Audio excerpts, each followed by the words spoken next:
राजकुमार मुक्सेन, आपको क्या लगता है कि ये काम करेगा? श्योर, राजकुमार मुक्सेन से कहता। और ये तब का सीन था जब श्योर उस राजकुमार से बातें करते हुए वहाँ से जा रहा था। श्योर इस वक्त उसी महाराज काल के सामने खड़ा था और उसके हाथों में जेरेक्स स्वॉर्ड थी, जिससे वो उस महाराज काल पे हमला करने वाला था। देखते देखते वो पूरी ताकत लगा के उस स्वॉर्ड से उस महाराज काल के बॉडी पे हमला करता है। लेकिन वहाँ पर कुछ ऐसा होता है जैसे कि सभी को कुछ समझ भी नहीं आता। श्योर अपने खतरनाक अटैक से उस महाराज काल के बॉडी के अंदर एक हमला करने में कामयाब तो हो जाता है, लेकिन जैसे ही वो तलवार बाहर निकलती है वैसे ही वो घाव 1 सेकंड में भर जाते हैं। श्योर इससे पहले कि दूसरा हमला करता वो पहला घाव भर चुका था। श्योर काफ़ी देर तक ट्राई करता है लेकिन उसका कोई फायदा नहीं हो रहा था। श्योर उसने उस महाराज काल के गले को काट के रख दिया था, लेकिन फिर भी उस गले के पूरी तरीके से कटने से पहले ही पिछला कटा हुआ हिस्सा वो जुड़ जाता था। अब इसे कैसे मारे? श्योर वो मन में सोचता। जिसके बाद वो क्वीन मिथनेस से मिलने जाता और आखिरी बार उन्हें भी बाई करता। क्वीन मिथनेस ने श्योर से यही कहा था कि वो बस उन्हें मतलब उस महाराज काल को फुलाए रखने में कामयाब हो सकती है, लेकिन उसे मार वो भी नहीं सकती है। ज़्यादा से ज़्यादा वो उस महाराज काल को 1 साल तक फुला सकती है, उससे ज़्यादा नहीं। जिसके बाद देखते ही देखते श्योर समझ जाता है कि अभी के लिए तो उसे ताकतवर होने पे ही फोकस करना होगा। वहाँ से सारी चीज़ें हो जाती है। जिसके बाद श्योर सभी को बाय करते हुए वहाँ से चला जाता है। इस वक्त श्योर उसी गुफा के अंदर जा रहा था, बैकग्राउंड के मुंह से वही कहानियाँ वगैरह सुनते हुए। दिव्य नाग आम नाग जैसे नहीं होते हैं या फिर आम सांप वगैरह जैसे, वो म्यूटेंट नहीं होते हैं। उनकी एक अलग स्पीसीज होती है जो कि हमारे साथ ही रहा करती थी। और सच में उन सभी की ताकत बहुत ज़्यादा खतरनाक होती है। उन सभी का जहर वो बहुत ज़्यादा खतरनाक होता है, लेकिन वहीं पे उनका खून वो किसी को भी ठीक कर सकता है। लेकिन हाँ, उनका खून एक दवाई की तरह काम करता है। लेकिन सारे नाग उन सभी का खून जो दवाई की तरह काम करता है उसका प्रोसेस बहुत ज़्यादा स्लो होता है। सिर्फ कुछ नाग ही होते हैं जिनके ब्लड के अंदर इतनी ताकत होती है कि वो किसी के भी बड़े से चोटों को भी, यहाँ तक कि हाथ पाँव भी कट गए, गले भी कट गए, तो वो दवाई उन्हें भी ठीक कर सकती है वही पल भर में। मैग्रॉन श्योर से कहता है मतलब लेकिन वो चीज़ खून नहीं हो सकती है। हे मोटे कीड़े, तुम्हें वो अजीब सी लिक्विड कहाँ से मिली थी? श्योर उस मोटे कीड़े से कहता, अरे वो तो मुझे पता है, वो मैं तुम्हें दिखा दूंगा, पहले वहीं पहुंचो जहाँ पे हम लोग उस लड़ाई को ख़त्म करके आए थे। मोटा कीड़ा श्योर से कहता, हाँ ठीक है, लेकिन वो नागराज अभी वहाँ होगा, लेकिन हमारी ताकत पहले से ज़्यादा है, हम लोग उस नागराज को आसानी से उसका कचुम्बर निकाल सकते हैं, तो दिक्कत नहीं है। श्योर इतना कहते हुए आगे बढ़ते रहता। एक मिनट, तुम कह रहे हो कि तुमने किसी नागराज को मारा था? श्योर है मैगन की बात सुनता। हाँ, श्योर स्माइल के साथ कहता जैसे कि वो कितना ज़्यादा प्राउड फील कर रहा हो। लेकिन नागराज इतने कमज़ोर नहीं होते हैं, नागराज तो इतने ताकतवर होते हैं कि वो किसी को भी आसानी से मतलब। मैग्रॉन श्योर से कहता है वैसे छोड़ो भी, वैसे और क्या जानते हो? श्योर फिर से मैग्रॉन से कहता है यही कि नागराज जिससे तुमने मारा, लेकिन असल में नागराज तो वो बहुत पहले मारा जा चुका है एक जंग में। जहाँ तक है वो उसके खून के अंदर भी एक अजीब सी था। इससे पहले एक मैग्रॉन और भी कुछ कहता, वो लोग एक अजीब सी जगह पहुँचते हैं, एक खुली सी जगह। तो यही है वो जगह जहाँ पे तुम लोग पिछली बार लड़के आए थे। मैग्रॉन श्योर से कहता, हाँ ये वही जगह है, वैसे ज़्यादा कुछ बदला नहीं है यहाँ पर। हे मोटे कीड़े, तुम्हें वो कहाँ से मिला था? श्योर मोटे कीड़े को ढूंढते हुए कहता जो कि वहाँ नहीं था। श्योर वो कुछ नोटिस करता, मोटा कीड़ा शांत एक अजीब सी जगह पर बैठा हुआ था। उसके साथ येलो पेंसर भी थी जो कि मोटे कीड़े के साथ वहीं नीचे कुछ झाँक रही थी। क्या हुआ? श्योर मोटे कीड़े से कहता, मतलब कैसे बताऊँ, यहाँ पर इस कमरे के नीचे कोई था, वो अभी नहीं है। मोटा कीड़ा जैसे ये कहता है श्योर समझ जाता है कि यहाँ कुछ ना कुछ तो गड़बड़ है। पहले उस अजीब सी धुन का बाहर निकलना जिससे वो सारे सांप म्यूटेट हो गए थे। और भी श्योर इतना कहते हुए हल्के हल्के अपने कदमों को पीछे लेने लगता है। ऑफकोर्स वहाँ पर सभी लोगों को कुछ गलत सेंसेशन आनी शुरू हो चुकी थी।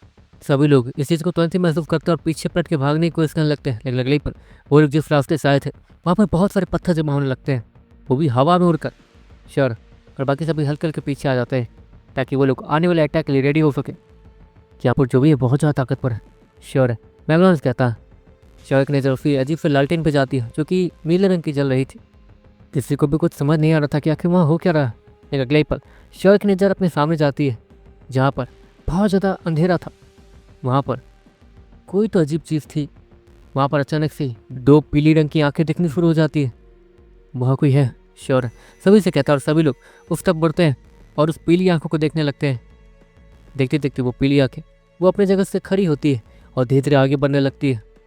वहाँ पर चलने की नहीं बल्कि रेंगने की आवाज़ आ रही थी, जिससे साफ पता चल रहा था कि वहाँ पर कोई इंसान या फिर कोई चल के नहीं आ रहा, कोई रेंग के आ रहा। लेकिन जैसे ही वो पीली रंग की आंखें वो उस अंधेरे से निकलने वाली थी, वहाँ पर कदमों की आवाज़ आती है।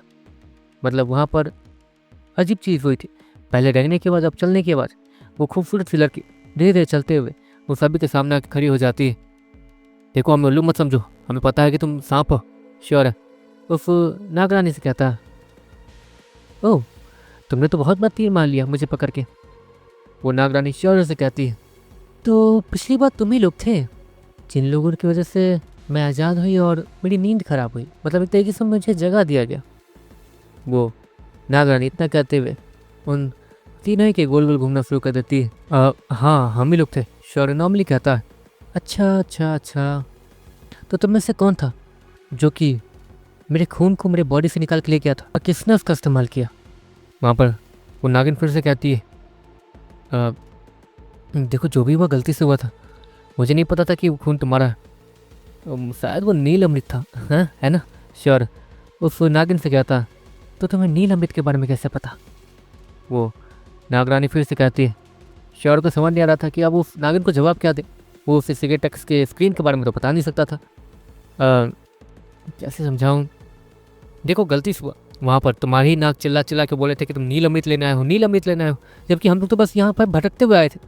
अब इतने सारे ताकतवर नागों को देखकर, जिनके पास ताकतवर नीरों को लिक्विड भी हमें मिला, हम इंसान ताकतवर के लालच में आगे बढ़ते गए। मेरे छोटे से प्यारे से बीफ शायद वो तुम्हारे ऊपर चढ़ गया था, शायद तुम्हारा खून इसके ऊपर लग गया और फिर वो उस अजीब से लालटेन के ऊपर चढ़ गया, है ना? जिसके बाद वो शायद तुम्हारा खून नील अमृत बन गया। श्योर जैसे तैसे सारी चीज़ों को तोड़ मरोड़ कर उस नागिन को बताता है। तो ऐसी बात है, तो ऐसे पता चला तुम्हें नील अमृत के बारे में? वो नागरानी वो श्योर से कहती है। इसके बाद श्योर जैसे ही पीछे मुड़ता है, श्योर ये नोटिस करता है कि एक अजीब सी पूंछ वो उसे पूरे तरीके से लपेट चुकी है। वो नागरानी उसे अपने करीब ले आती है। तो तुम ही वो थे जो कि मेरे उस खून से बने हुए नील अमृत का इस्तेमाल कर रहे थे? वो नागिन वो श्योर से कहती है। मुझे नहीं पता था कि वो क्या है, मैंने बताया है ना। श्योर अपने सर को थोड़ा पीछे करते हुए कहता। वो नागरानी देखने में बहुत ज़्यादा गुस्से में लग रही थी और ताकतवर तो वो थी ही, वो आसानी से किसी को भी यहाँ मार सकती है। देखते देखते उस नागरानी के दांत बाहर आ जाते हैं और वो श्योर को मारने के लिए तैयार होने लगती है। रुको, वहाँ पर एक अजीब सी बात गूंजती है, जिसके कारण वो नागरानी वो गुस्से से श्योर के पीछे देखती है कि आखिर बीच में चिल्लाने वाला कौन है। वो जैसे ही मैग्रॉन को देखती है, उसका गुस्सा फातिमा फन पे चल जाता है। तुम्हारे जैसा छोटा बच्चा मुझ पे चिल्लाएगा? वो नागरानी गुस्से से फुंकारते हुए कहती है। क्या तुम सच में वही नागरानी हो जिसका होने वाले पति का नाम नागराज लारिस था? वो मैग्रॉन उस नागरानी को देखते हुए कहता और वो नागरानी थोड़ी हैरान दिखने लगती है और मैग्रॉन के करीब जाने लगती है। अगर तुम मुझे देख के सीरियस हो रही हो, मतलब जाहिर सी बात है कि तुम नागरानी ईशा हो, है ना? मैग्रॉन स्माइल के साथ कहता और वो नागरानी वो मैग्रॉन को इस तरीके से अपना नाम लेता हुआ देखकर हैरान होने लगती है। ये नामुमकिन है, मेरे नाम को यहाँ कोई नहीं जान सकता। इतने ज़्यादा समय बीतने के बाद तो देवता भी मेरा नाम भूल चुके होंगे। और वो नागरानी गुस्से में और फुसफुसाते हुए मैग्रॉन से कहती है, कौन हो तुम? वो नागरानी वो मैग्रॉन से फिर से कहती है। और मैग्रॉन उसके चेहरे पर स्माइल आ जाती है। देखते देखते वो एक जगह बैठता और अपनी आंखें बंद करता, जिसके बाद देखते देखते उसकी आत्मा बाहर आती जो कि उसके रियल फॉर्म में ही थी और वो अपने मैग्रॉन वाले असली रूप में बाहर आया था। शहर को तो वो नहीं दिख रहा था, लेकिन नागरानी को वो दिख रहा था। गॉड मैग्रॉन, आपके जाने के बाद तो गॉड अपूर्व और उस गॉड ने सब कुछ। वो नागरानी अच्छे से जानते थे कि गॉड न्यूगन जो कि गॉड मैग्रॉन के डैड थे और गॉड मैग्रॉन के जाने के बाद क्या क्या हुआ था, और उन सभी चीज़ों की वजह से सब कुछ आज यहाँ पर ऐसे है। इसके बाद मैग्रॉन अपने बॉडी में वापस आता है। सही कहा, मैं जिंदा हूँ, बस एक बच्चे के शरीर में फंसा हुआ हूँ। उन कमीनों को ये लगा कि मैं इस बच्चे वाले शरीर में सर्वाइव नहीं कर पाऊँगा, लेकिन धीरे धीरे अपने आप को ताकत बनाने के बाद मैं दोबारा यहाँ तक पहुँच पाया हूँ। लेकिन अब भी सफ़र बहुत बड़ा है, क्योंकि जहाँ तक है तुम्हारी ताकत तो उतनी क्यूट नहीं है। मतलब तुम आसानी से अभी भी देवताओं से लड़ सकती हो, इतनी ताकत है तुम में, लेकिन यकीन नहीं होता कि उन देवताओं ने तुम्हें भी छिपने पर मजबूर कर दिया। मैग्रॉन वो इस तरह से कहता, गॉड मेयोनिस और गॉड अपूर्व, उन दोनों का तो नाम ही मत लीजिए। उन दोनों की वजह से सब कुछ बर्बाद हुआ। वो सभी अच्छे से जानते थे। मुझसे और नागराज लैरस से आया हुआ बच्चा वो कितना ताकतवर हो सकता था। नागराज और नागरानियों के बीच बहुत ज़्यादा कम होता है कि उनके खून में ही असली ताकत हो, और ये चीज़ एक साथ 2 बार होना इम्पॉसिबल था, लेकिन एक बार हुआ। ये सब कुछ वो नागरानी गुस्से में बोलती है। ऑफकोर्स गॉड, मैग्रॉन और बाकी सभी के बाद सब कुछ वहाँ बुरा ही बुरा हुआ था। नागरानी ईसा, आप चाहे तो हमारी मदद कर सकती है। मैग्रॉन ईसा से कहता, बिल्कुल भी नहीं। आप सभी के जाने के बाद वहाँ पे हमें बचाने के लिए कोई भी नहीं था। आप सभी कहाँ थे? हाँ, और अगर आप वापस आ भी गए और अगर आप ताकतवर हो भी जाते हैं, वहाँ तक दोबारा पहुँच भी जाते हैं, तो भी मैंने जो खोया आप कभी वापस नहीं ला पाएंगे। नागरानी ईसा वो गुस्से में मैग्रॉन को देखते हुए कहती है, ये आप हैं इसलिए मैं आप सभी को छोड़ के जा रही हूँ, वरना आपके बदले कोई होता तो। ईसा गुस्से में कहती है और वहाँ से रेंगते हुए निकल जाती है। देखते देखते वहाँ पर कुछ देर तक तो सब मानते रहते हैं, चलो पहले यहाँ से निकल जाते हैं। श्योर, वो बैकग्राउंड कहता है। और देखते देखते वो सभी लोग वहाँ से जैसे तैसे निकलते हैं। ऑफकोर्स यहाँ आके कोई भी फ़ायदा नहीं हुआ था, लेकिन इससे एक चीज़ तो कंफर्म हो गई, पैफ्ता सिटी पे अब कभी मुसीबत नहीं आएगी। नागरानी वो यहाँ से बाहर निकल चुकी है, तो वो अपने फ़ायदे वाली चीज़ों को ही देखेगी। वो दूसरों का नुकसान कभी नहीं कर सकती जब तक कि कोई उसके साथ छेड़छाड़ी ना करे। मैग्रॉन श्योर से कहता, अच्छा इस नागरानी के बारे में और भी तो बताओ। श्योर, मैग्रॉन से कहता, ये नागरानी, बाप रे बाप, नागरानी कम फर की आफत ज़्यादा है। इसके पीछे तो जहाँ तक याद है देवता भी पागल थे। ये इतनी सुंदर थी, लेकिन दिव्य नागों के बीच एक अजीब सी प्रथा होती है, जहाँ पे अगर गलती से भी 2 दिव्य नाग या फिर नागिन, 2 अलग अलग, अगर लड़के लड़के हो गए तो कोई फायदा नहीं, लेकिन अगर दिव्य नागिन और दिव्य नाग दोनों ही की ब्लड के अंदर एक अजीब सी ताकत जन्म लेती है, तो अगर उन दोनों की शादी करा दी जाए और उनसे जो बच्चा होगा वो बहुत ज़्यादा ताकतवर माना जाएगा और उनसे ही दिव्य नागों का लीडर बना दिया जाएगा, मतलब एक तरीके से महाराज। और जहाँ तक याद है नागरानी ईसा नागराज लैरिस से बहुत ज़्यादा प्यार कर बैठी थी। इसी के कारण वो दोनों एक दूसरे के साथ ही रहा करते थे। वो दोनों एक खतरनाक वॉरियर भी थे। इसलिए तो जब तुमने ये कहा कि तुमने किसी नागराज को मारा है, तो मैं हैरान था। मैग्रॉन श्योर से कहता, इस नागरानी की ताकत कितनी होगी? श्योर, मैग्रॉन से कहता, ये अभी भी गॉड अपूर्व की नानी याद दिला दे उसे, इतनी ताकत उसके पास। गॉड अपूर्व जो कि कहाँ पे है पूछ लो। बैकग्राउंड श्योर से कहता, अच्छा ये हमारे लिए तो कोई मुसीबत खड़ी नहीं करेगी ना? वैसे ही इसका गुस्सा मेरे ऊपर ज़्यादा था, मैंने देखा। श्योर, बैकग्राउंड से कहता, घबरा मत, हमारा लाइन क्लियर है। हाँ, वो हमें कभी कुछ कर नहीं सकती, लेकिन हाँ वो इस नए शहर और नई चीज़ों को देख के डरेगी जरूर, और उन सभी के बीच में घुलने मिलने की कोशिश करेगी। उसके प्रेजेंस को कोई भी नहीं पहचान सकता, और वो अपनी प्रेजेंस को अच्छे से छिपा सकती है। वो चाहे तो नॉर्मल इंसान बन के भी रह सकती है। हाँ, उसके पास बहुत सारी ताकत है, इसलिए उसकी टेंशन लेने की जरूरत नहीं। वो एक ऐसी वॉरियर है जिसकी हमेशा सभी के भले के बारे में ही सोच सकती है और कुछ नहीं। लेकिन इतने समय अंधेरे में अकेले रहने का गुस्सा मैं जान सकता हूँ। इसे थोड़ा बहुत डर लगा है कि कहीं वो कुछ गलत न करे। बैकग्राउंड वो मन में सोचता है। दूसरी तरफ वो नागरानी इस वक्त एक बड़े से बिल्डिंग के ऊपर मौजूद थी और वहाँ का नज़ारा देख रही थी। इतने समय में सब कुछ बदल गया। लेकिन ये समझ नहीं आ रहा कि आखिर उस लड़के, इतना कहते वो नागरानी श्योर के बारे में सोचने लगती है। उस लड़के के हाथों में कुछ तो था, वो मेरा खून नहीं था, और ऐसा लगता है जैसे कि मैं उस लड़के को जानती हूँ। उस लड़के को मैं कैसे जान सकती हूँ? इतना कहते हुए नागरानी ईसा वो कुछ सोचने लगती है, लेकिन उसे कुछ भी नहीं याद आ रहा था।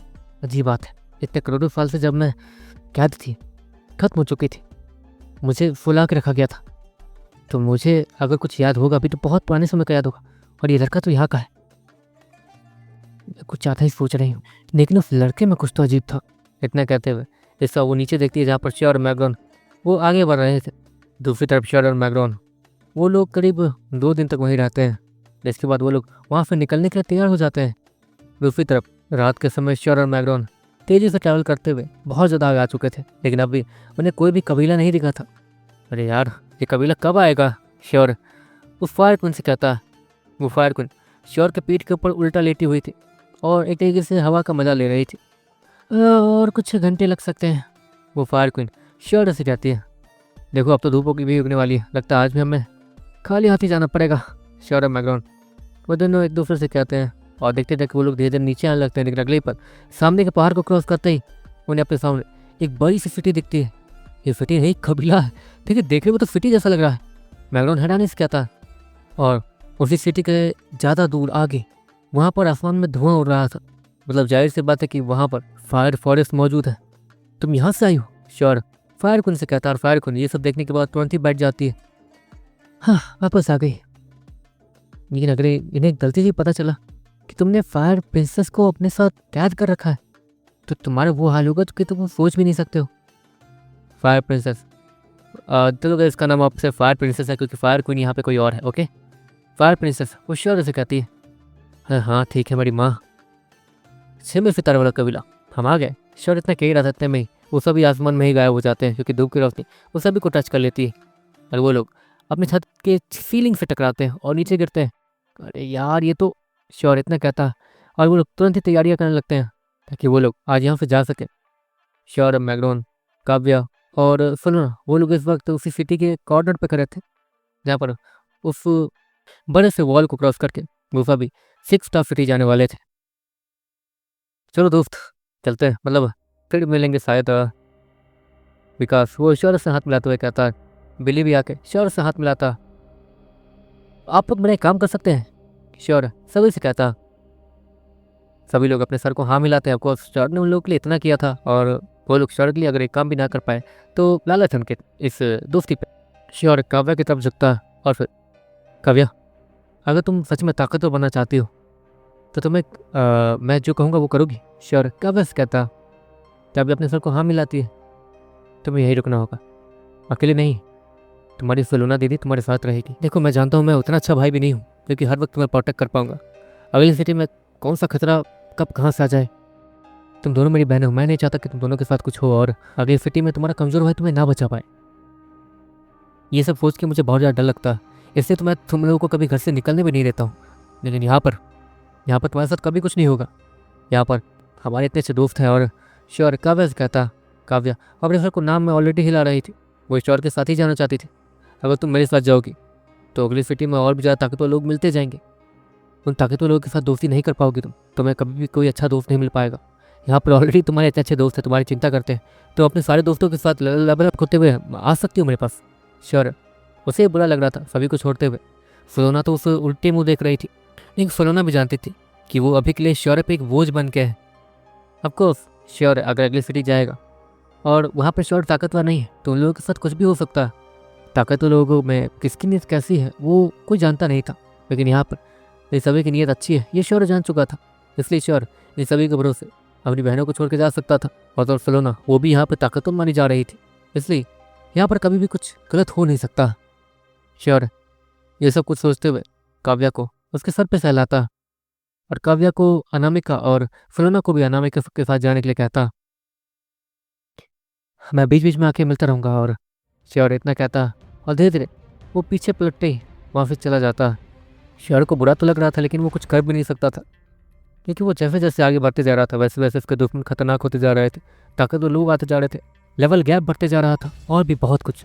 श्योर की आंखों से कम एक दो बूंद आंसू निकल ही रहे थे, इतने में सामने से तेज रोशनी आती है और श्योर के कंधे पे एक हाथ आता जो कि मैग्रोन का था।